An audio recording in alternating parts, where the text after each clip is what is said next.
शिव पुराण कथा कहानी के पीछे क्या है विज्ञान?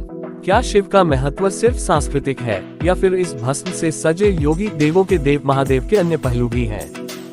हिंदू संस्कृति में पुराणों की चर्चा खूब मिलती है।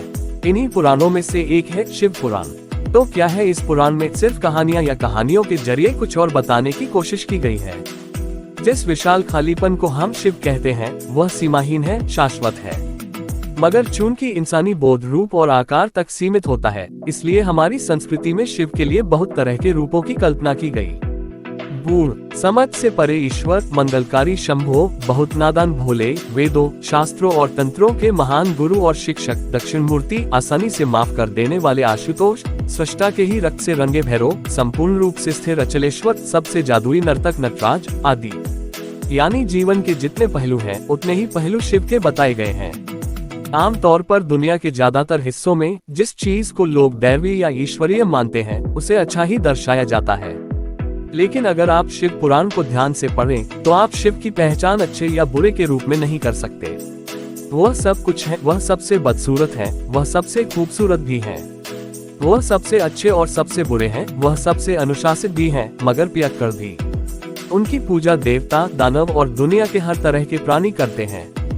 हमारी तथाकथित सभ्यता ने अपनी सुविधा के लिए इन हजम न होने वाली कहानियों को नष्ट भी किया, मगर शिव का सार दरअसल इसी में है। शिव की शख्सियत जीवन के पूरी तरह विरोधाभासी या विरोधी पहलुओं से बनी है।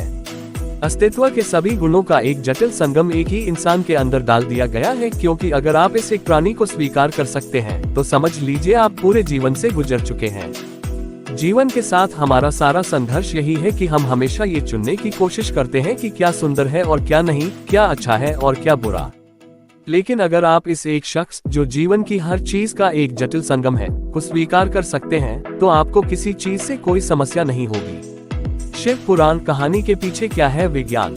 अगर आप शिव पुराण की कहानियों पर ध्यान दें तो आप देखेंगे कि इनमें सापेक्षता के सिद्धांत, क्वांटम मैकेनिक्स के सिद्धांत, पूरी आधुनिक भौतिकी को बहुत खूबसूरती से कहानियों के जरिए अभिव्यक्त किया गया है।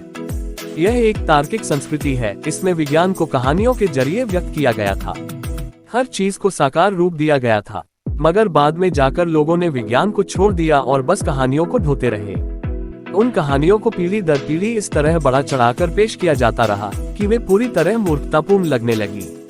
अगर आप उन कहानियों में फिर से विज्ञान को ले आएं, तो यह विज्ञान को अभिव्यक्त करने का एक खूबसूरत तरीका है। शिव पुराण मानव प्रकृति को चेतना के चरम तक ले जाने का सर्वोच्च विज्ञान है, जिसे बहुत सुंदर कहानियों द्वारा किया गया है। योग को एक विज्ञान के रूप में व्यक्त किया गया है जिसमें कहानियां नहीं हैं, लेकिन अगर आप गहन अर्थों में उस पर ध्यान दें तो योग और शिव पुराण को अलग नहीं किया जा सकता। एक उनके लिए है जो कहानियां पसंद करते हैं, तो दूसरा उनके लिए है जो हर चीज को विज्ञान की नजर से देखना चाहते हैं, मगर दोनों के लिए मूलभूत तत्व एक ही है। आजकल वैज्ञानिक आधुनिक शिक्षा की प्रकृति पर बहुत शोध कर रहे हैं। एक चीज ये कही जा रही है कि अगर कोई बच्चा 20 साल की औपचारिक शिक्षा प्राप्त करने के बाद व्यावहारिक दुनिया में प्रवेश करता है तो उसकी बुद्धि का एक बड़ा हिस्सा नष्ट हो जाता है, जिसे वापस ठीक नहीं किया जा सकता। इसका मतलब है कि वह बहुत ज्ञानी मूर्ख में बदल जाता है। वैज्ञानिकों का कहना है कि शिक्षा देने का एक बेहतर तरीका है उसे कहानियों या नाटक के रूप में प्रदान करना। इस दिशा में थोड़ी बहुत कोशिश की गई है, मगर दुनिया में ज्यादातर शिक्षा काफी हद तक निषेधात्मक रही है। जानकारी का विशाल भंडार आपकी बुद्धि को दबा देता है जब तक कि वह एक खास रूप में आपको न दिया जाए।